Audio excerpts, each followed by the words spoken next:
नमस्कार दोस्तों, मैं हूं मीरा देवी, खबर लहरिया से ब्यूरो चीफ। और मेरे शो राजनीति रस राय में एक बार फिर से आपका बहुत बहुत स्वागत है। साथियों, इस बारी का शो मैं करने आ गई हूं बांदा की किसान मंडी। यहां पर आप देख रहे हैं मेरे पीछे जो बिल्डिंग बनी हुई है, ये किसानों के लिए विश्रामालय है। मतलब कि जब भी किसान ज़िले में आते हैं अपने काम के लिए, क्योंकि दूर इतना गांव है, दूर दराज से अगर आए हैं और अगर उनको वापसी के लिए समय नहीं बचता है, साधन नहीं मिलते हैं, तो वो यहीं रुक जाते हैं। आज भी यहाँ पर किसान रुके थे और अभी वो चले गए हैं किसान आंदोलन करने के लिए। कृषि विधेयक 2020 के तीनों बिलों को लेकर किसान लगातार आंदोलित है। तो आइए चर्चा करते हैं इस शो के माध्यम से कि आखिरकार किसान क्यों उग्र आंदोलन कर रहा है। बहुत सारे लोग इसका समर्थन कर रहे हैं, तो आइए हम भी चर्चा करते हैं और समझने की कोशिश करते हैं कि आखिरकार किसान क्यों इतना बड़ा आंदोलन कोने कोने से आ कर के दिल्ली को घेरने की कोशिश कर रहे हैं। तो चलिए चर्चा करते हैं।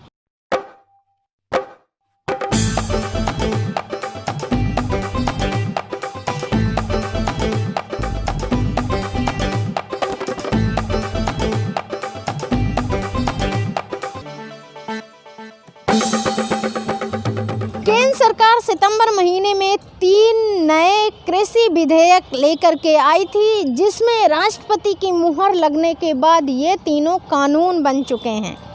अब ये कानून किसानों को रास नहीं आ रहे हैं। उनका कहना है कि इन कानूनों से किसानों को नुकसान है और निजी खरीदारों व बड़े कारपोरेटों को इससे फ़ायदा होगा। इसके साथ ही किसानों को अपनी फसल का न्यूनतम समर्थन मूल्य भी खत्म होने का डर सता रहा है। आंदोलनकारी किसान संगठन केंद्र सरकार से 3 कृषि कानूनों को रद्द करने की मांग कर रहे हैं और इसकी जगह पर किसानों के साथ बातचीत कर नए कानून लाने को कह रहे हैं। और उसमें शामिल हैं उनकी 5 मांगे हैं, जिनमें से पहली मांग है कि तीनों कृषि कानूनों को वापस लिया जाए, क्योंकि ये तीनों कृषि कानून किसानों के हित में नहीं हैं और कृषि के निजीकरण को प्रोत्साहन देने वाले। इनसे किसानों का नहीं, बड़े बड़े कारपोरेट और निजी जो खरीदार हैं उनको फ़ायदा होगा। दूसरी मांग है कि एक विधेयक के जरिए किसानों को लिखित में भरोसा दिया जाए कि न्यूनतम समर्थन मूल्य उनकी फसल का और कन्वर्शन फूड ग्रेन सिस्टम ख़त्म नहीं होगा। तीसरा है कि केंद्र सरकार के बिजली कानून 2003 की जगह लाए गए बिजली संशोधित बिल 2020 का विरोध भी कर रहे हैं। प्रदर्शनकारियों का आरोप है कि इस बिल के जरिए बिजली वितरण प्रणाली का निजीकरण किया जा रहा है। इस बिल से किसानों को इस सब्सिडी या फ्री बिजली सप्लाई की सुविधा ख़त्म हो जाएगी। और चौथी मांग उनकी एक प्रावधान को लेकर के है, जिसके तहत खेतों का अवशेष जलाने पर किसानों को 5 साल की जेल और 1 करोड़ रुपए तक का जुर्माना हो सकता है। तो इसके तहत जिन किसानों को जेल भेजा गया है, उनमें 5वीं मांग ये भी है कि जो किसानों को गिरफ्तार करके जेल भेजा गया है पंजाब में, उन किसानों को छोड़ा जाए। इस आंदोलन को लेकर के बहुत सारे लोग समर्थन असमर्थन पेश कर रहे हैं। अगर सोशल मीडिया की ही बात की जाए, जिसमें खासकर इंस्टाग्राम, ट्विटर और फेसबुक में जो बातें चल रही हैं, उससे समझ में आ रहा है कि बहुत सारे लोग हैं, यानी ज़्यादातर लोग हैं जो किसानों के इस आंदोलन का समर्थन कर रहे हैं। और बहुत सारे लोग हैं, ऐसे लोग भी हैं जो इसका असमर्थन कर रहे हैं, विरोध कर रहे हैं, आरोप प्रत्यारोप कर रहे हैं। इस तरह के लोगों ने ये कहा है कि ये किसान नहीं, विरोधी पार्टी के लोग हैं। इनको भड़का दिया गया है। ये किसान हो ही नहीं सकते हैं, क्योंकि जो आंदोलन करने के लिए आ रहे हैं, शामिल होने के लिए, वो अच्छी अच्छी गाड़ियों से आ रहे हैं, अच्छे कपड़े पहने हुए हैं, अच्छा खाना खा रहे हैं और आंदोलन स्थल को गुलजार बना दिया गया है। तो खैर, इनको इनके ही तरीके से, इनके ही ऐसे लोग हैं जिन्होंने जवाब दे दिया है।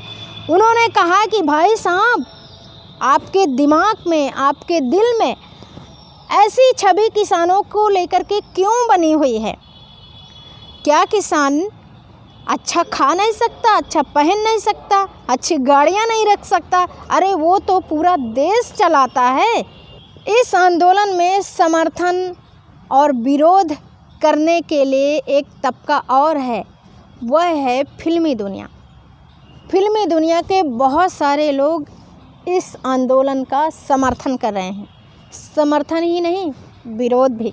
तो चाहे क्रिकेटर युवराज सिंह हों, चाहे बहुत सारे गायक हों, यहाँ तक कि लोक गायक भी। बिहार की नेहा सिंह राठौर ने, जो लोक गायिका हैं, उन्होंने अपने तरीके से किसान आंदोलन का समर्थन किया है। अरे खुनवा से सींचेला धनवा, देशवा के किसानवा, कैसन सरकार के शासनवा, देशवा के किसानवा।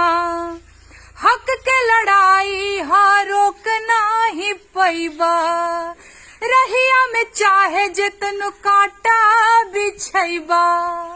अरे करला तू केतनो जतनवा, बाकी टिकी नाही केहू समनवा। देहिया सहले हा जेठ के तपनवा, देशवा के किसानवा। ऐसी बात नहीं है, ऐसे भी एक्टर हैं जिन्होंने इसका विरोध भी किया है, जिसमें एक जो बहुत ज़्यादा बात चल रही है वो है कंगना रनौत की। कंगना रनौत ने इस किसान आंदोलन में आई 28 वर्षीय महेंद्र कौर को 100 रुपये में बैठने वाली दादी कहा। खैर, दादी ने अपने तरीके से कंगना रनौत को जवाब दे दिया है। आइए थोड़ी राजनीति की बात कर लेते हैं कि किसान आंदोलन को लेकर के किस तरह की राजनीति चल रही है, और इस शो का मुद्दा ही है राजनीति रस रहा है। तो आइए बात करते हैं कि जब किसानों ने एक बड़ा आंदोलन करने की सोच ही लिया और निकल ही पड़े, तो राजनीतिक पार्टियां भी पीछे क्यों रहें? उन्होंने भी राजनीतिक रोटियां सेकने की सोच ली और चल दिया इन किसानों के आंदोलन में शामिल होने के लिए, उनकी बातचीत में अपनी बात रखने के लिए, हाँ में हाँ मिलाने के लिए। सबसे बड़ा सवाल उन राजनीतिक पार्टियों से है, विपक्षी पार्टियों से है कि आखिरकार तब वो पार्टियां कहाँ थीं? तब क्यों उन्होंने एक आंदोलन नहीं किया, एक शब्द नहीं उठाया जब इन विधेयकों की बात चल रही थी, संसद में इनको पेश किया जा रहा था? क्या ये पार्टियों को नहीं बुलाया गया था? क्या इन्होंने ये बात नहीं सुनी थी? आज ये आकर के किसान आंदोलन में शामिल होकर के अपनी राजनीतिक रोटियों सेकने का ड्रामा क्यों कर रहे हैं? सबसे बड़ा सवाल तो उन पार्टियों के ऊपर ही है। तो सरकार ने भी इस आंदोलन को लेकर के सख्ती दिखाई है। बहुत सारे राजनीतिक लोगों को गिरफ्तार कर लिया है। कल से देखा जा रहा है कि सपा पार्टी के लोगों को, नेताओं को खासकर गिरफ्तार किया गया है, जिसमें उत्तर प्रदेश के पूर्व मुख्यमंत्री अखिलेश यादव को गिरफ्तार किया गया। बांदा की बात की जाए तो बांदा के नगर पालिका अध्यक्ष और सपा नेता मोहन साहू को, और साथ ही समाजवादी पार्टी के जिला अध्यक्ष विजय करण यादव को बांदा पुलिस ने गिरफ्तार कर लिया। और सिर्फ ज़िले की ही बात नहीं, बहुत छोटे छोटे जगह पे तहसील स्तर में भी जो सपा के लोग हैं उनको गिरफ्तार किया गया है। पुलिस द्वारा समाजवादी पार्टी के नेताओं को घर से, सड़कों से उठा करके अस्थायी जेल में बंद किया जा रहा है। समाजवादी पार्टी का ये आंदोलन रुकने वाला नहीं है। राष्ट्रीय अध्यक्ष माननीय अखिलेश यादव जी ने जो आह्वान किया है उस पर ये तानाशाही सरकार जिस प्रकार से समाजवादी पार्टी के नेताओं के साथ रवैया अपना रही है, इससे ये आंदोलन रुकने वाला नहीं है। गांव-गांव से, खेत खलिहानों से एक एक किसान निकल करके सड़कों पर आएगा और किसानों की लड़ाई को लड़ने के लिए समाजवादी पार्टी के नेता कार्यकर्ता अपनी जान से जान लड़ा देंगे। इस पर ये तानाशाही सरकार कुछ भी कर ले, यह आंदोलन रुकने वाला नहीं है। उनको न्याय दिलाने के लिए, किसी भी हद तक जाने के लिए समाजवादी पार्टी के सारे साथी कार्यकर्ता और नेतागण जान से जान लगा देंगे। धन्यवाद। बुंदेलखंड कृषि और कृषि आपदाओं के लिए जाना जाता है। यहाँ के बहुत सारे किसान इस आंदोलन में शामिल होने के लिए दिल्ली बॉर्डरों में पहुँच गए हैं और आंदोलन कर रहे हैं। जब यहाँ से तैयारी करके किसान निकल रहे थे उस समय की भी हमने रिपोर्टिंग करी है। तो जब देश के कोने कोने के किसानों को एक दूसरे का साथ मिल गया है तो जाहिर है कि ये लड़ाई आर पार की होके रहेगी। उम्मीद अब लड़ रहे हैं, हम आर पार की लड़ाई लड़ रहे हैं। हम मरने जीने में है, हमारे सर कलम हो तब हम फिर नंगे पैर तलवार की धार पे चलेंगे। ऐसे थोड़े चलेंगे हम, हमारे सर कलम हो। जो राजा हों, जो मंत्री हों, जो अधिकारी हों, जो नौकर हों, उनके द्वारा हमारे सर कलम करवाए जाएं, तब हम चलेंगे। नहीं, पीछे नहीं हम चलेंगे। हम किसान हैं, हमारा देश किसानों का है। किसानों की जो मांग है क्या सरकार मानेगी या किसान इस बारी भी हर बारी की तरह समझौता करेंगे? मुझे तो ऐसा लगता नहीं है, क्योंकि किसानों ने बहुत ही तैयारी के साथ इस आंदोलन को छेड़ दिया है। तो साथियों, इन्हीं सवालों और विचारों के साथ मैं लेती हूँ विदा। अगली बारी मैं फिर आऊँगी एक नए मुद्दे के साथ।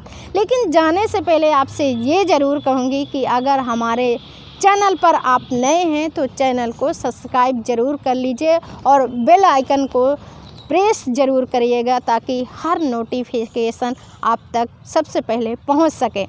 और अगर ये शो पसंद आया हो तो अपने दोस्तों के साथ शेयर करें, लाइक करें, कमेंट भी ज़रूर करें। और इस मुद्दे को लेकर के अगर आपके भी कुछ सवाल हैं या कुछ कहना चाहते हैं तो कमेंट बॉक्स में ज़रूर कहिएगा। तो अभी के लिए बस इतना ही। नमस्कार।